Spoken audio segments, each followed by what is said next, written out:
Amidst the speculation over the CM face in 3 states, 3 observers appointed by the Centre for the Chhattisgarh State, Union Minister Sarbanand Sonowal, Arjun Munda and BJP General Secretary Dushyant Gautam have arrived in Raipur. The key legislature meeting of the party is underway now at the party office. Earlier in the day, observers held a meeting with party leaders.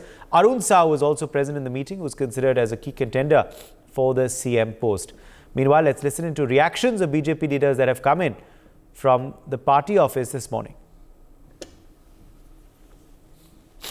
सामान्य रूप से होता है, बैठक होती है, विधायक दल की बैठक होगी। विधायक दल की बैठक के बाद में 1 to 1 लोगों से बातचीत करेंगे विधायकों से, और उसके बाद में सर्वानुमति जो भी आएगी बातचीत निकल करके उसके आधार पर भाजपा का यहाँ प्रदेश का मुखिया बनेगा। 12 बजे से भारतीय जनता पार्टी विधायक दल की बैठक है। हमारे जो तीनों पर्यवेक्षक है यहाँ पहुंच चुके हैं। हमारे तीनों प्रभारी भी यहाँ पहुंच चुके हैं। 12 बजे से विधायकों से मुझे लगता है कि राय मशविरा प्रारंभ करेंगे और उसके बाद में विधायकों की राय, उनकी रायशुमारी के बाद में पार्टी हाईकमान का जो निर्देश होगा सबकी राय के बाद में, उसके बाद ऐसा लगता है कि आज ही विधायक दल के नेता की घोषणा हो सकती है।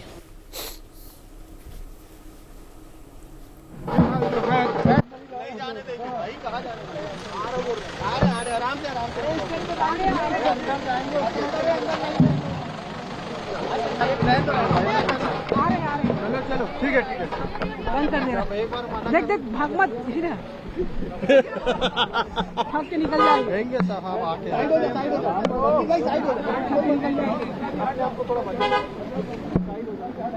फिर में प्रक्रिया चालू हो जाएगी और सीएम का नाम भी आ जाएगा। हाँ जी सर, कैसे देखते हैं, क्या प्रक्रिया होगी? चलिए ठीक है, अभी अब ये करते हैं, अभी टाइम हो गया है, बैठक भैया क्या प्रक्रिया होती है? वो प्रक्रिया वो वहाँ पे अपना पर्यवेक्षक नाम लेकर आ रहे हैं कि नाम लेकर जाएंगे?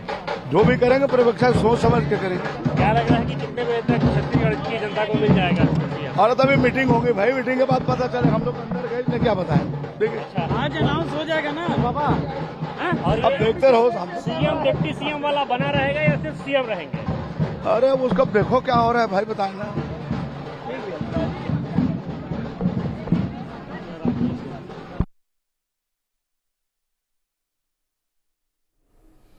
Anand Sharma is joining us live from the Raipur BJP office. Anand, has the meeting now begun inside?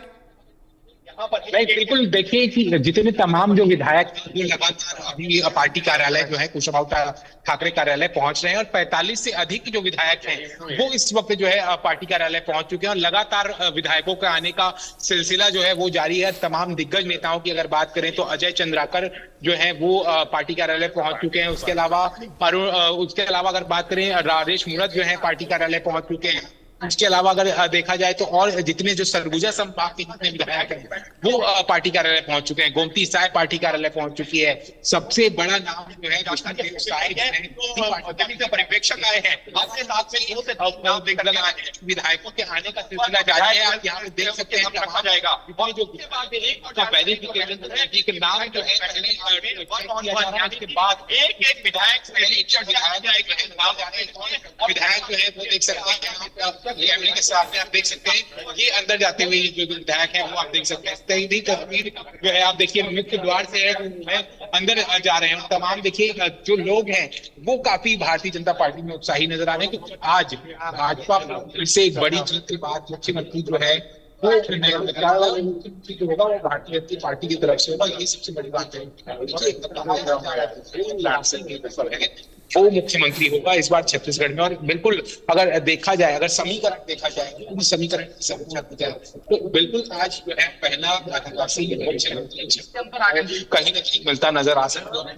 Vishnudeo अंदर साय वो अंदर जा चुके हैं और रेणुका सिंह भी जो है कुछ देर में यहाँ पहुंचती नजर आएंगी। और देखिए मेरे ठीक पीछे प्रकटपुर से जो विधायक हैं वो पहुंच चुके हैं। ये उनका काफिला है। आपकी सीधी तस्वीर जो है मैं आप दिखा रहा हूँ, आप देख सकते हैं मेरे ठीक पीछे एक काफिला जो है उनका नजर आ रहा है। जिसका गाड़ी है वो तखतपुर विधायक की है, धर्मजीत सिंह है, पहले जो कि कांग्रेस में थे और अब जो है भारतीय जनता पार्टी में शामिल हो चुके हैं। बिल्कुल देखिए, एक बड़ी जीत जो है उन्होंने हासिल की थी और उसी बड़ी जीत को के साथ जो है वो फिर से भारतीय जनता पार्टी के तरफ में जो है वो शामिल हो चुके हैं। देखिए, सबसे बड़ी बात यह है कि दो विधायकों के जो नाम है वो काफी चर्चाओं में चल रहे हैं, रेणुका सिंह और वहीं विष्णुदेव साय। अब देखना होगा कि भारतीय जनता पार्टी जो है इसे मुख्यमंत्री के रूप में चुनती है। सभी पर्यवेक्षक अंदर जा चुके हैं और कहा यह गया था कि 12 बजे जो ये बैठक है वो शुरू हो जाएगी, लेकिन बैठक जो है वो कुछ डिले हो गया है। 2 बजे के आसपास की जो पूरी बैठक है वो शुरू होगी और उसके बाद सभी पर्यवेक्षकों के साथ जो है मुख्यमंत्री के नाम पर कहीं न कहीं चर्चा होती जो है नजर आएगी। जी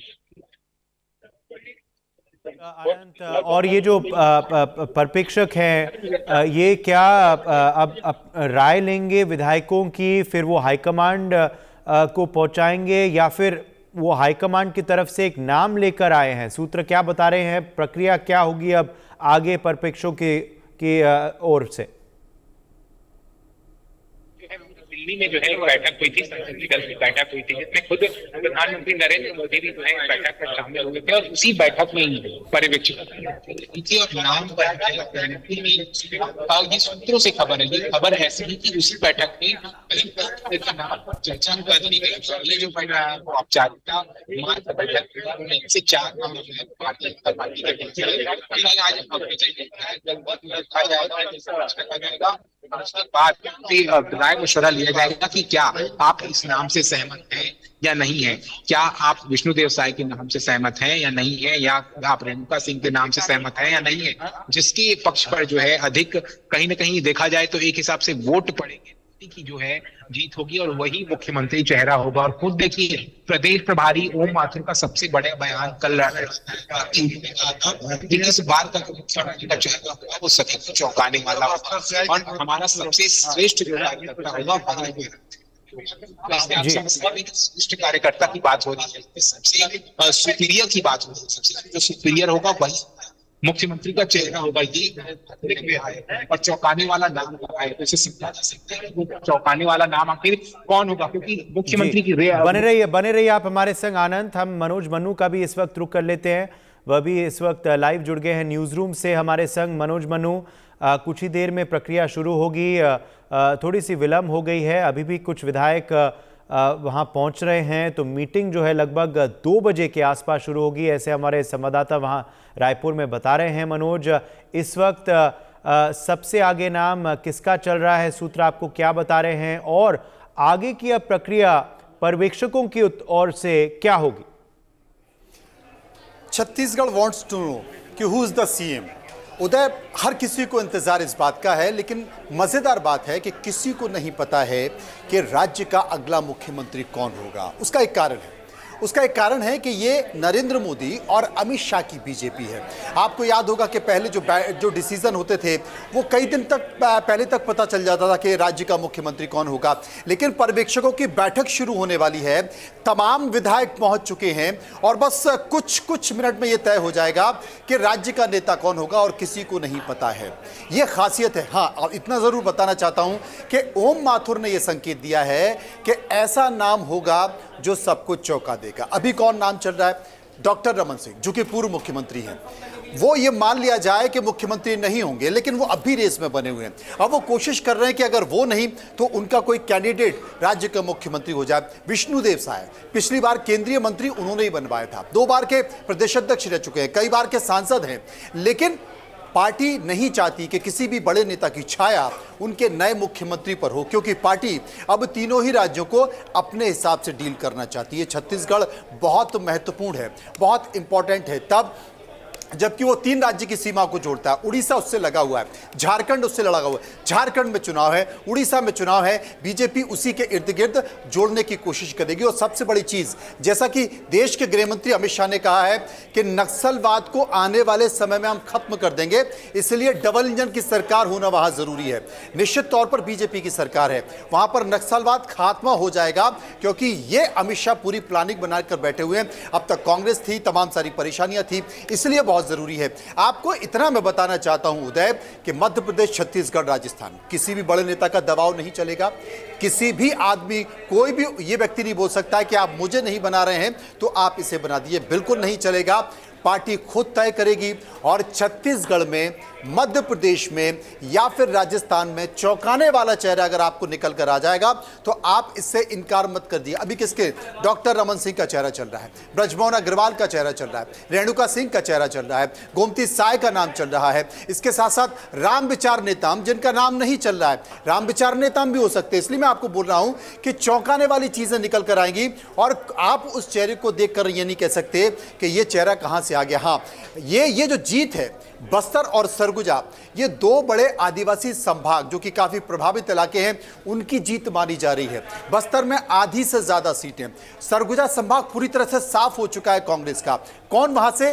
टीएस सिंहदेव खुद चुनाव हार गए हैं और उसका एक कारण है कि संघ ने बहुत ज्यादा काम किया है। 2018 में संघ नाराज था, बीजेपी का सुपड़ा साफ हो गया और अब संघ जुटा तो फिर से तस्वीर आपके सामने है। इसलिए जो व्यक्ति होगा वो संघ के चेहरे का होगा, संघ के इर्द गिर्द का होगा और संघ का सपोर्ट उसमें साथ होगा, वो आपको चेहरा निकल कर आ जाएगा और ऐसा चेहरा कि आप चौंक जाएंगे, कहा नहीं जा सकता। बहुत सारी ऐसी चीजें हैं, पर्यवेक्षक पहुंच चुके हैं, प्रभारी वहां पर मौजूद हैं और अब बस विधायकों से बातचीत शुरू हो गई है। कुछ देर में यह तय हो जाएगा कि कौन निकल कर आएगा। मनोज, बिल्कुल सबसे बड़ा सवाल है सबके मन में, शायद कुछ ही घंटों में उसका जवाब, उसका उत्तर हमें मिलेगा। मगर जैसे आप कह रहे हैं, कुछ संकेत हम लगा सकते हैं वो माथुर के बयान से, कुछ संकेत हम लगा सकते हैं ये रणनीति जो आदिवासी क्षेत्र की हो सकती है भाजपा की, क्योंकि 5 संभाग हैं छत्तीसगढ़ में और सरगुजा और बस्तर, कहीं ना कहीं ये 2 संभाग में बीजेपी ने चौंकाया है, नतीजों ने चौंकाया है। बीजेपी ने बहुत अच्छा प्रदर्शन किया है इन 2 क्षेत्रों में, इन दो संभाग में। मैं एक और मेहमान का रुख करना चाहता हूं इस वक्त। We have another guest who has joined us at this point. Sachin is live with us. We have senior journalist Sachin Budholia joining us live. Sachin Budholia, in your opinion, what are the parameters that the party will be considering while deciding on its CM face? नमस्ते। CM के चेहरे के रूप में छत्तीसगढ़ में किसको लिया जाएगा, इसके लिए 2-3 चीजों पर आपको विचार करना जरूरी होगा। पहली चीज ये है कि प्राइम मिनिस्टर नरेंद्र मोदी की जो प्रायोरिटीज हैं उसमें वो 2047 में विकसित भारत का संकल्प, ये एक उसको बहुत थ्रस्ट दे रहे हैं वो। तो एक ऐसी लीडरशिप उनको चाहिए होगी जो कम से कम आने वाले 10-15 साल कम से कम एक अच्छा लीडरशिप स्टेट को दे सके। तो हमको ये देखना पड़ेगा कि ऐसा कौन सा चेहरा है जो आने वाले 10 या 15 साल बाद बदलती हुई परिस्थितियों में और डेवलपमेंट के पाथ पर छत्तीसगढ़ को ले जा पाएगा। एक बात तो ये होने वाली है। दूसरा, जो ट्राइबल का इशू है तो वो जरूरी नहीं है कि ट्राइबल फेस आप सीएम ही बनाएं। डिप्टी सीएम का भी चर्चा हमने सबने सुनी होगी, तो डिप्टी सीएम के रूप में भी वो रख सकते हैं। मुझे पता नहीं क्यों ऐसा लग रहा है अभी कि एक तो 5 साल से जो भूपेश बघेल की सरकार थी उसमें बहुत सारा ये लोग बीजेपी का आरोप है कि मैसअप बहुत हुआ है, तो नए सिरे से शासन को संभालना पड़ेगा। तो एक अनुभवी व्यक्ति की आवश्यकता। ये डॉक्टर रमन सिंह के नाम को हम अभी मतलब उसको हम चुनाव नहीं कर सकते, वो भी एक कंसिडरेशन में निश्चित रूप से होगा। और डिप्टी सीएम के रूप में भी एक आदिवासी चेहरा और संभवतः एक कोई यंग फेस भी होना चाहिए, ऐसा मुझे लगता है। जी, तो ये पैरामीटर्स हैं जो भारतीय जनता पार्टी इस वक्त कंसिडर करेगी। सचिन, मगर इतना समय क्यों लग गया है? कांग्रेस पार्टी के नेता जो हैं वो तंज कस रहे हैं। भूपेश बघेल की तरफ से बयान आया है, अशोक गहलोत की तरफ से बयान आया है, वह कह रहे हैं कि अब अंतर कलह नहीं है क्या? अगर कांग्रेस पार्टी समय लगाती तो भाजपा जो है वो लगातार हमला बोलती कांग्रेस पे, मगर भाजपा इतना समय लगा रही है, उस पर क्यों नहीं कोई सवाल उठा रहा? देखिए, ये बात होती है, पार्टियों में अंतरकलह होती है, लेकिन भारतीय जनता पार्टी में अंतरकलह है ये बात कैसे पता चलेगी? ये बात तब पता चलेगी जब उसके नेता अलग अलग और विरोधाभासी बयान देंगे। ऐसा कोई बयान अभी तक किसी भी नेता की तरफ से बीजेपी के नहीं आया है ये एक प्रोसेस है। आज सारे पर्यवेक्षक पहुंच गए हैं। जी मनोज मनु, क्या डिप्टी सीएम फॉर्मूला को अपनाया जाएगा छत्तीसगढ़, मध्य प्रदेश और राजस्थान में? लगता है मनोज के संग हमारा संपर्क जो है वो टूट गया है। कुछ प्रतिक्रिया आ रही है इस वक्त भारतीय जनता पार्टी नेताओं की, दर्शकों को सुना देते हैं। बड़े भाई, उनके पिताजी, सब ये लोग खानदानी लोग हैं और एक बड़े व्यवसाय के बड़े घराना से इन सारे लोगों का ताल्लुकात है। और तो वो तो गहलोत साहब की तो आदत है, बयानवीर हैं, कुर्सी मुझे नहीं छोड़ेगी, पर अब कुर्सी ने छोड़ दिया उनको। यानी कांग्रेस के लोग केवल और केवल भ्रष्टाचार में लिप्त है। अभी आपने देखा होगा एक कांग्रेस के राज्यसभा सांसद धीरज साहू, 300 करोड़ रुपया उनके नकदी मिला है। कहाँ से आया, क्या है, क्या काला धन है?